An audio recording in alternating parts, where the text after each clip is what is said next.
Hello everyone, আজকে আমি যে পোয়েমটি ডিসকাস করবো বিপিএসসি সিলেবাসে সেটি হচ্ছে এডমান্ড স্পেন্সারের লেখা লাইক অ্যাজ আ হান্টম্যান। তো প্রথমে আমরা একটু স্পেন্সার সম্পর্কে জেনে নিই। স্পেন্স হচ্ছে most famous English poet 16th সেঞ্চুরির, এবং তার যে তিনি ফেমাস ছিলেন তার ওয়ার্ক দ্য ফেয়ারি কুইনের জন্য, এবং এটি ছিল আনফিনিশড। এবং তার আরও অনেক ওয়ার্ক আছে, যেমন the shepherd's calendar, epithalamion, prothalamion, সিডনেস ফোর হাইন্স, তারপরে আরও আছে যেমন কলিন ক্লাউড। তো এই যে এই অ্যামোরিটি যে সনেটটা, এটা পাবলিশড হয়েছিল 1595-এ। আর এই সনেটেরই একটি পোয়েম হচ্ছে লাইক অ্যাজ এ হ্যান্ডম্যান, আর এই সনেট নাম্বার হচ্ছে 67। এডমান্ড স্পেন্সার এই সনেটটিতে যে স্টোরি বলেছেন একজন হান্টসম্যানের, কীভাবে সে তার বিলাপের পিছনে ছুটছে। তো এখানে যে আমরা রাইম স্কিম পাচ্ছি পোয়েমটিতে, সেটি হচ্ছে AB AB BC BC CD CD E. আর এই পোয়েমটিতে সনেটটিতে দুটি পার্ট রয়েছে, অক্টেভ এবং সেস্টেট। আর আমরা জানি যে অক্টেভ হয় 8 লাইনের এবং সেস্টেট হয় 6 লাইনের, এবং অক্টেভে প্রবলেম ক্রিয়েট করা হয় এবং সেস্টেটে সেই প্রবলেমের সলিউশন প্রোভাইড করা হয়। তো সামারিটা হচ্ছে যে এখানে একটা লাভারকে কম্পেয়ার করা হচ্ছে হান্টসম্যানের সাথে, যে একটা মানে তার যে লেডি লাভ তার পিছনে ছুটতে ছুটতে ক্লান্ত হয়ে গেছে, এবং এই তার যে হান্ট সেটা নিরর্থক হয়ে গেছে।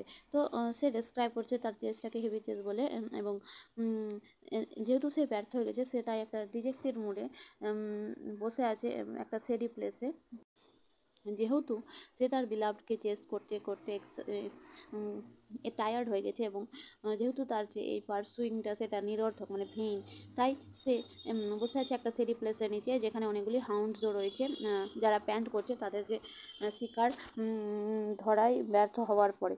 তো হান্টসম্যান এবং হাউন্ডগুলোর যে প্যান্টিং রিপ্রেজেন্ট করছে তাদের ডেজায়ার থটকে।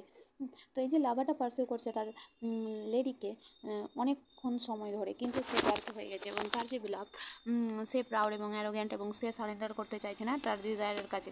তার লাভার গিভ আপ করে দিয়েছে, সে বুঝতে পেরেছে যে তার যে এই চেস সেটা ব্যর্থ। তো এখানে যে হান্টসম্যান, সে বুঝতে পারলো তার মিস্টেক, এবং তখন সে কী করলো, বসেছিল সেডি প্লেসে। সে ডিসাইড করলো যে সে আর হান্ট করবে না তার শিকার। তো যতক্ষণ না সে বুঝতে পেরেছিল এটা, ততক্ষণে তার যে লাভার হান্টার মানে ওই যে লাভার হান্টারের কাছে একটা মিরাকেল ঘটনা ঘটলো। সে দেখলো যে তার যে জেন্টল ডিয়ার তারই কাছে ঘুরে আসছে একই পথে, কোনো রকম ভয় পেয়ে, এবং তাকাচ্ছে যে নেক্সট ব্রুকটা আছে, এবং সেখানে সে গিয়ে তার যে থ্রাস্ট সেটাকে কোয়েন করছে, কারণ সেও ইকুয়ালি থ্রাস্টি। তো ডিয়ারের যে ড্রিঙ্কিং অ্যাট দ্য ব্রুক, এটা একটা ইন্ডিকেশন করছে তার যে লঙ্গিং ফর গড। যেমন আমরা জানি ওয়াটার হচ্ছে একটা কি এমব্লেম অফ গডলিনেস এবং পিউরিটি, সেরকম লাভ কি ইমপ্লাইজ করে, পিউরিটি এবং গডলিনেস ইমপ্লাই করে। তো লাভার যে ভুলে গেছিলো এবং টায়ার্ড হয়ে গেছিলো তার বিলাভকে চেস করতে করতে, সে কেন পানিশড হয়েছে সে বুঝতে পারলো, কারণ তার যে বিলাভড যে ছিল সে তাকে কুইক রেসপন্স দেবে তাই জন্য, এবং বিলাভডের মুড যে চেঞ্জ হচ্ছিলো, এবং এই মুড চেঞ্জের ফলে পোয়েট রিয়েলাইজ করতে পারলো তার ফলে, এবং সে ফিরে আসলো, কারণ সে ছিল জেন্টেল এবং ফরগিভিং এবং লাভিং লাইক আ ক্রাইস্ট ফিগার। মানে যে লেডি লাভ